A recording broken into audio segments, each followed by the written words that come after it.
about the changes that you made. No, it can't be easy, never ends for you.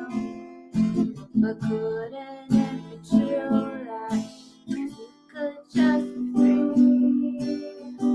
I want for you what a dove gets. I want the moon to sit on to find you. If only I could see past the rough into the diamond of your heart.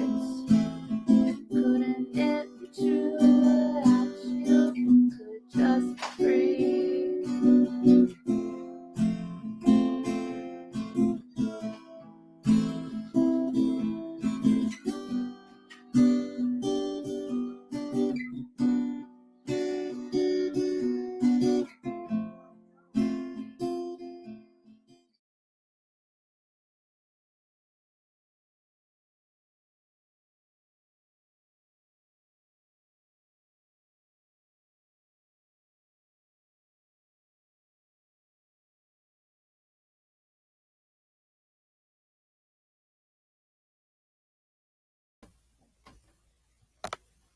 So this is going to be about Dawn Wells, and the last live I did was Dawn Wells on Voices Behind the Wall, and that was from August 22nd. This one is from July 3rd, so it actually goes back a little bit. I should have done this one first, but that's okay.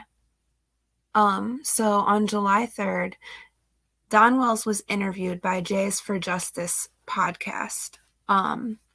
Interviewed by Jay, 18 days after Summer's disappearance. The live is titled Donald Wells Exclusive Interview Summer Wells' Father Live, 7/3/2021. Jay asks Don to tell her about when they found out they were having a girl. Don says he didn't expect anything like that, like what he got. Summer has been a little angel, he says. I didn't expect her to just cling to me. She wouldn't go to anyone except for me. She would just cling to me and only me for the first 18 months of her life. That sounds like Don had conditioned Summer to be that way, because that's not natural for a baby not to want her mother for the first 18 months of her life. Unless the mother is so depressed that she herself is the reason for it. But Don says he could say just one bad word to Summer and she would break down. Anyone else could say something to her and it wouldn't bother her at all, but if Don said something to her, she would break down. Don says he would have to apologize 10 times over. He says it's just killing her being gone. It's so horrid, he says. This bothers me because I feel like it's Don's way of saying he used to make Summer cry a lot, and it's been hard on him because he feels bad for making her cry all the time. Maybe Don thought he was just saying one bad word to her, but he was really doing worse. Of course, he wouldn't say what that worse stuff might be because he doesn't want to admit to anything and make himself look guilty. He probably was struggling with feeling bad, though. He probably does miss Summer and wishes he had her back. That doesn't mean he's going to be truthful about anything else having to do with Summer. Just because he actually really does miss her doesn't mean he's telling the truth about everything else. What happened to her, where she is, what her life was really like, stuff like that. Important stuff. Jay says, let's talk about the interviews that you and Candace just did. She asks about drugs. Is Candace on drugs? Don says no. Nothing for anxiety? Nothing. Don says she is even trying to quit drinking. She is trying to give up everything. So, Don says she isn't on drugs, yet then in the same sentence, he says she's trying to give up everything. So, Candace must be drinking really bad, and if she is, I don't believe it's something she just picked up after Summer went missing. I believe she was doing more than drinking, too, considering Don said she's trying to give up everything, meaning she was on multiple things. Trying to give up, meaning addicted to multiple things. My guess would be some kind of opiates or benzos mixed with alcohol, which is actually a deadly combination. And even the withdrawals can kill you from alcohol and benzodiazepines. Jay mentions that Don told her he was raised as a Mormon in Utah. Don says he read Ellen White's book years ago and he thought he would go to the SDA church because he read a Bible thought box and it led him to the SDA. He said he wanted to go to a Saturday going church and he was recommended that church, so he thought he would go just once. But he really liked it and they've been going there ever since. Jay says Don said they had been going there for a year and a half, which wasn't true. They had only been going there for a short time, according to Jay. I'm actually not sure when Don and Candace started taking their kids to the SDA church. If it was around the time when the domestic happened in October of 2020, I'm sure somebody here in the chat knows. Don says Summer would go from people to people at the church, and she always went to Robin, and Robin would pick her up every time. All right. That touches my heart that Robin would try to love Summer because she recognized that Summer needed loved and wasn't getting the attention of her parents. I wish she would say that. I wish she would say that she felt Summer wasn't getting love at home and that's why she showed her so much love, and just be honest about the family. Jay asked Don if there was anything he wants to say publicly that he doesn't feel like he's been able to say. Don says just trying hard to be a commandment keeper. Well, he isn't trying that hard because we know he has still been getting intoxicated regularly and having domestic disputes with Candace and such. And the way he talks to and treats his stepsisters, he isn't being the best church boy.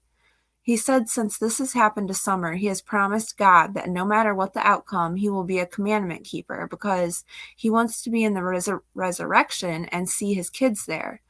Don says he speaks of seeing Summer in the resurrection on the news because he was saying if she is not found, or in the worst case scenario, for his own sanity, there is no way he can handle this without God because the gravity of it is too much.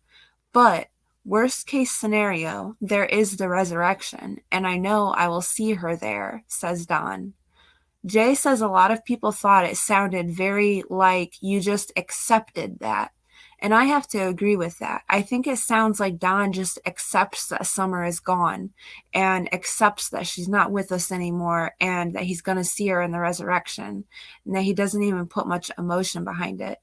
He says he isn't accepting it. He's just letting God be in control. He says there is heat-seeking airplanes and all this police force, and he just feels powerless to find her, but God knows where she's at. It's my opinion that Don has a good idea of where Summer is, too. This was only a couple weeks after Summer's disappearance when this recording was done. Don says he has to put all his full faith in God. Don says he doesn't know that she will be okay because she could be anywhere. Don says a parent's faith might impact God's judgment in the end, no matter what one of your children go through. Now listen closely to what is on Don's mind. He says, say for instance, one of your kids overdoses on drugs. That's tough. I would hope God would consider what the parents would do. Why would Don even bring this up? It had nothing to do with what they were talking about. They were talking about seeing Summer in the resurrection. Then Don talks about a parent's kid overdosing on drugs and hoping that God would consider what the parents would do. That's concerning to me. Red flag. Don says, what if she grows up and she is forced to do drugs and grows up in this negative way in this negative country, as if Summer could be in some other country? He makes references to Mexico a lot, or who knows what, he says. And, she gets killed or whatever, and she's not in the church. He says this so nonchalant. I wasn't able to bring her up in the church like I wanted to, he says. Don wants badly to appear like a doting father, but we just all know that is not true. I don't believe it for a minute. I think Don went to church for forgiveness. Don says the good thing about God being your judge, he's also your lawyer. Don says he will do anything he can to do right for his kids' sake. He said she's got his heart so bad that's all he can think about. He says he spends all his time reading scripture. I feel like every time Don starts talking about reading scripture and talking about being in church, etc., that's the fake Don, putting on a facade. Jay asks what they spend all their time doing now that summer's missing. Don says, well, right now we're at the swim park and the kids are playing and having a great time, but me, I'm just sitting here watching them until we leave. Jay says, I'm sure you just have this sick feeling in your stomach constantly, and Don says, yeah, I don't think it's going to go away.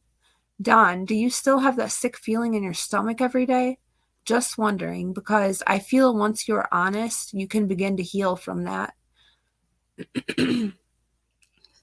Jay says, okay, can we talk about June 15th now? Don says Candace and Allie had been friends for a long time. Hunter wanted to go swimming while they were waiting on the prescription or whatever, because they were always out doing something, and he says he is always at work. Don says work takes all his time. From the sounds of it, Don didn't do much work when he was there. That's if we can take Dudley's word. Don says Allie and Candace were on good terms at the time of Summer's disappearance. I remember hearing that they had their falling out before Summer's disappearance, because I remember thinking it was strange they had a falling out and Allie still let Hunter go with Candace anyway. Didn't Allie say that? Or am I thinking Allie because the 911 call Allie made to get on the wells to get her kids back? Don says it has something to do with Allie's teenage daughter, who was allegedly having sex with a 12-year-old, and Allie wanted Candace to lie to the police about it, and she wouldn't, so they had a falling out. Don says Candace wouldn't do it, so Allie got mad, and now they're doing whatever they can to get back at them. I think that's Don's way of trying to discredit anything they say because he's afraid that they will spill about the Wells lifestyle and how they were to their kids. Don says he was really unclear whether the boys were there at Warriors or if they stayed home. At first he tells Jay all the boys went with Candace, but then he quickly says, well, I don't really know if they were there or not. So if Don actually doesn't know if the boys were there, he certainly would have figured it out by this point, right? This was a couple weeks in, so yeah, he would have to have figured it out by then. Maybe since Don wasn't supposed to be at the house per CPS, allegedly, then he really didn't know where the boys were because he probably never knew what was going on at the home. Jay says people just think it's weird if the boys were home and Hunter went with Candace and Summer instead of hanging out at home with the boys. It's weird the boys wouldn't have wanted to come with Candace unless Candace told them they couldn't for whatever reason, right? Don says he is unclear on that, but he doesn't really know for sure. Don has already been talked to by so much law enforcement at this time. I wonder why he would lie. He had to have known where the boys were at this point. I think he was trying to make up the story as he went and accidentally told the truth when they really didn't want anyone to think the boys went along that day. They probably told the police that the boys didn't go along that day, so Don was like, crap, I gotta fix that. That way they could use the TikTok as from that day possibly, if they didn't really swim. But then that would mean H is lying too, and I'm inclined to believe H because he seemed truthful, but that's just me giving him the benefit of the doubt because he is a minor. But in my mind, I wonder, at the end of the day, if H did lie about the 15th, his parents are still responsible for his actions, his mother is at least. She went along with it all, in my opinion, if that is the case. They want everyone to think the boys were at home, though. Don accidentally slips up, so he has to act like he didn't know, in my opinion. Don says that was a normal place for them to go swimming. Don says it's safe there, and it's real shallow. Sounds like a place where people go to party. I don't know if I would consider it technically safe. I suppose that depends on how far you go in, too, whether it's shallow or not. Don says Hunter gets dropped back off at his house around 2:30 p.m., and Summer's in the back seat of the truck asleep because she was tuckered out. Then Grandma, Summer, and Mom go home, and they're tinking around in the yard, says Jay. Don says, yeah. Don says Candace watched Summer go in the door and Candace was outside with Grandma. Don says Candace helped Grandma get her knee brace on, and about 3 or 4 minutes, who knows, he says, come back in the house and asked where's Summer. So was it 2 minutes, 3 minutes, or 4 minutes? Or was it more like 2 hours?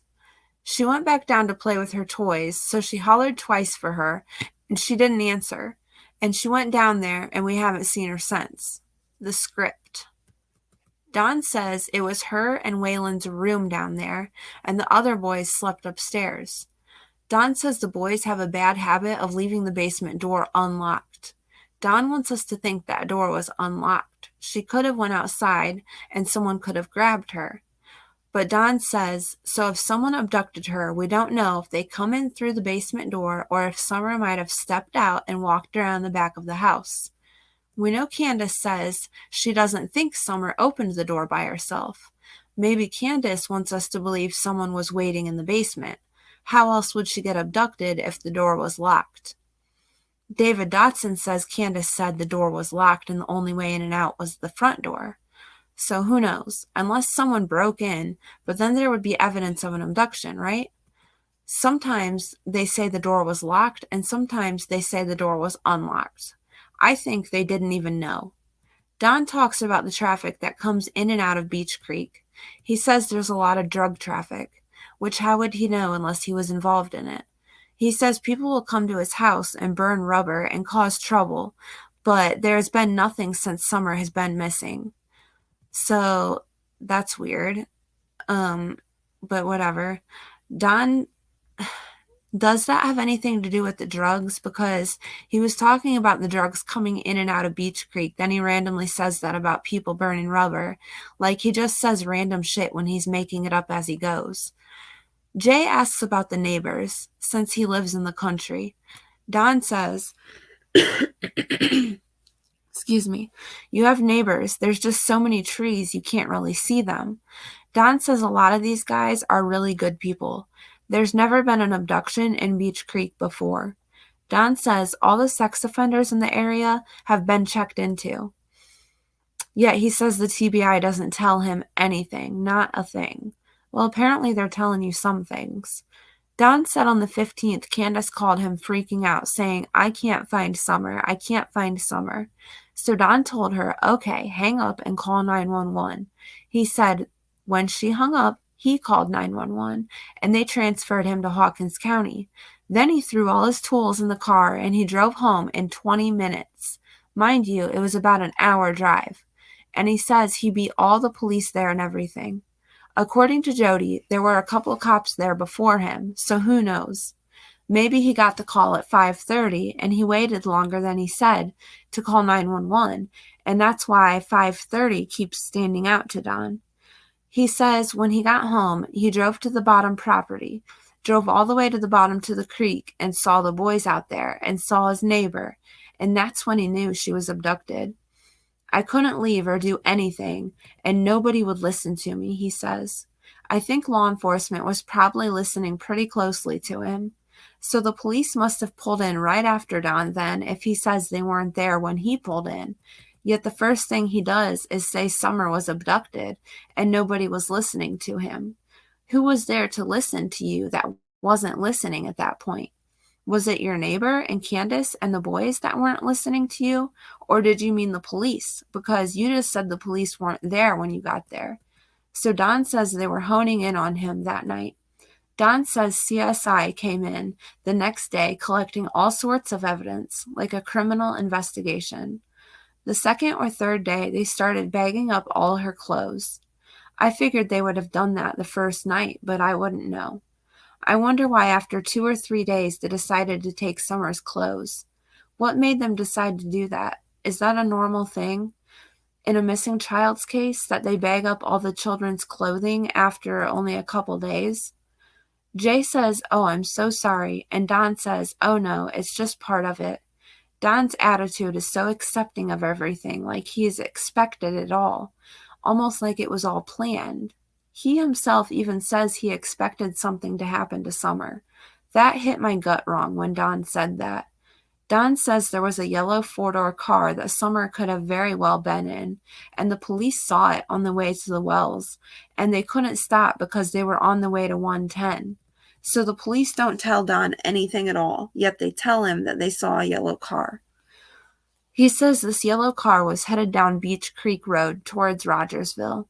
Interesting. So that's definitely a place that should be searched all the way up and down over and over, because Don threw this out there very early on. And if he knows where Summer is, he could have been trying to throw shade on some random person in case Summer was found. Just thoughts. Don says Beach Creek Road is pretty long, but the car could have been anywhere on the road. I wonder if that's his way of trying to throw shade at Dudley, since he knows Dudley drives a yellow vehicle. Don says if he asks, he says they can't tell him, and they're tight-lipped on everything.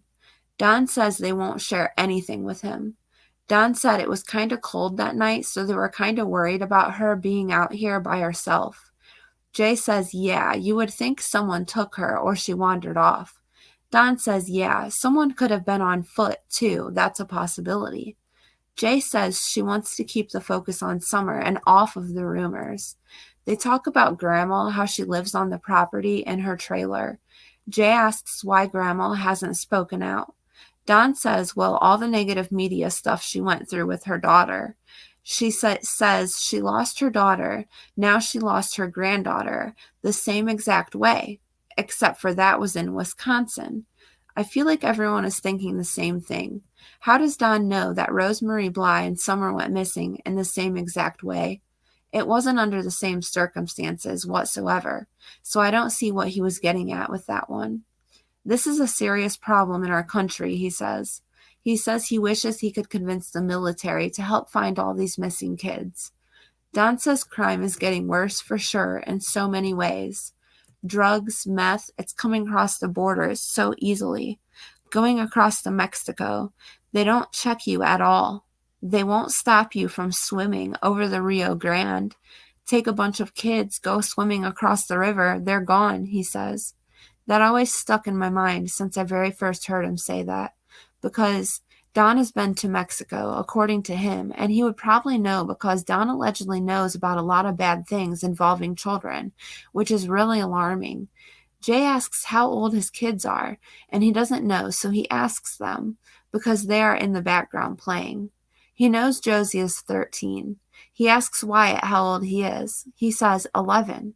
He says, and how old is Waylon? And Wyatt answers 9.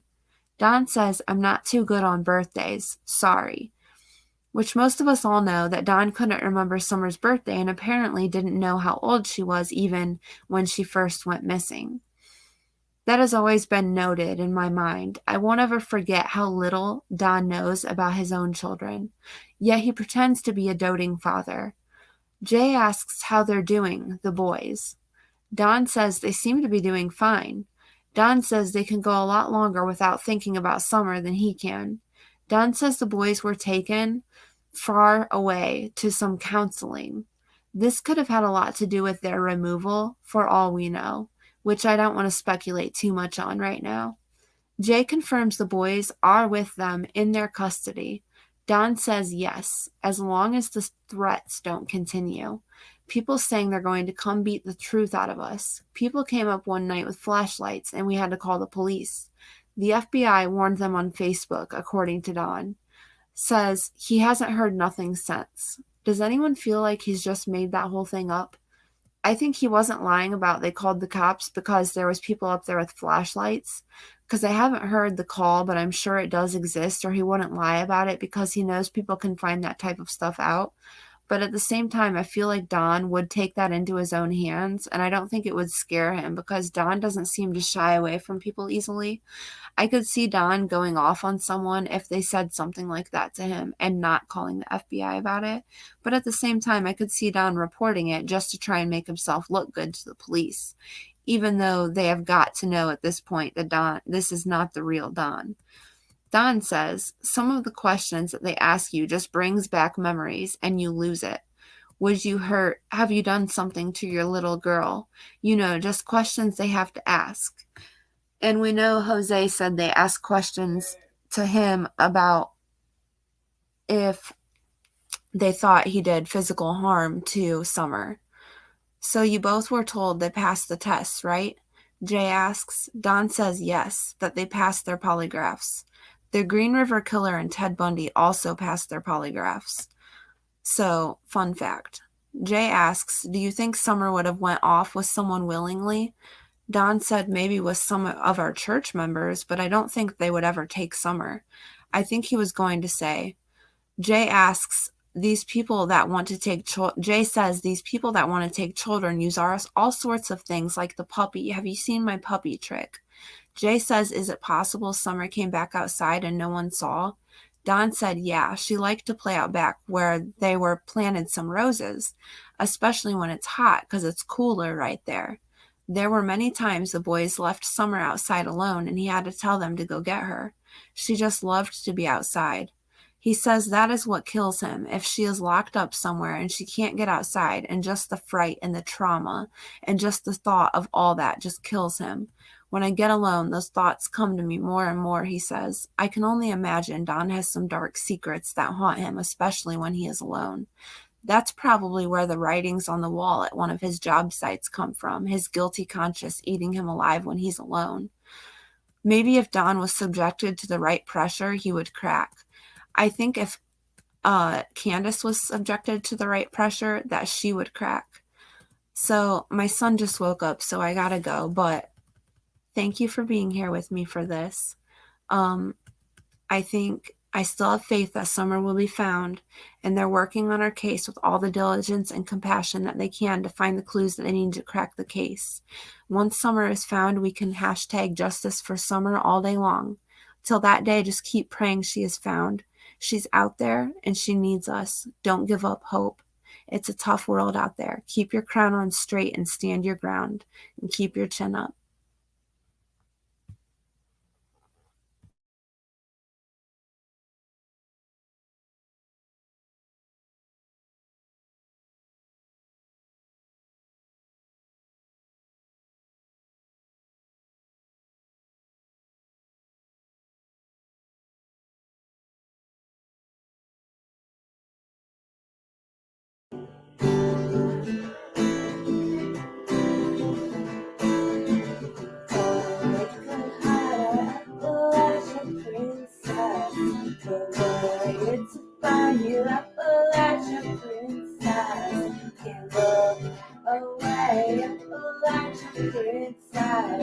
Too beautiful to say, Appalachian princess.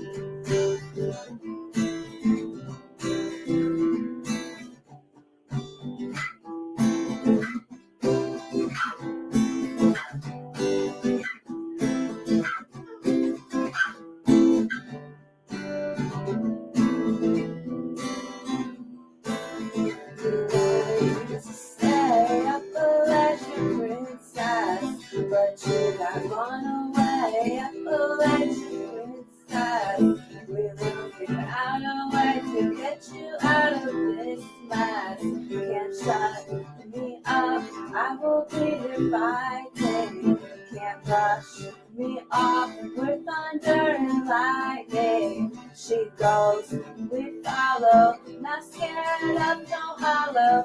We want you to stay, Appalachian princess. But you got gone away, Appalachian princess. We will figure out a way to get you out of this mess. They thought they could hide our Appalachian princess, but we're here to find you, Appalachian princess. Can't look away, Appalachian princess. Too beautiful to say, Appalachian princess. Can't shut me up, I will be here fighting. Can't brush me off with thunder and lightning. She goes, we follow, not scared of no hollow. We want you to stay, Appalachian princess. But you got gone away, Appalachian princess.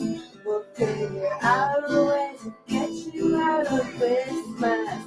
They thought they could hide our Appalachian I'm here to find you, Appalachian princess. You can't look away, Appalachian princess. Too beautiful to stay, Appalachian princess.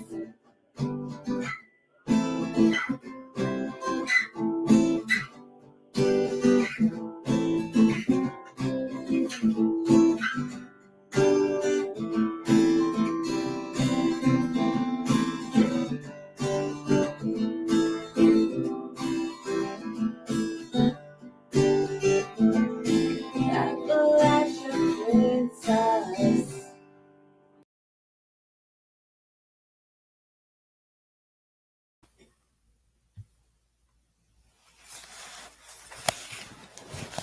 Sorry for the abrupt ending. I thought the baby woke up, but he didn't. But I'm still going to end this now since I just went ahead and played the outro.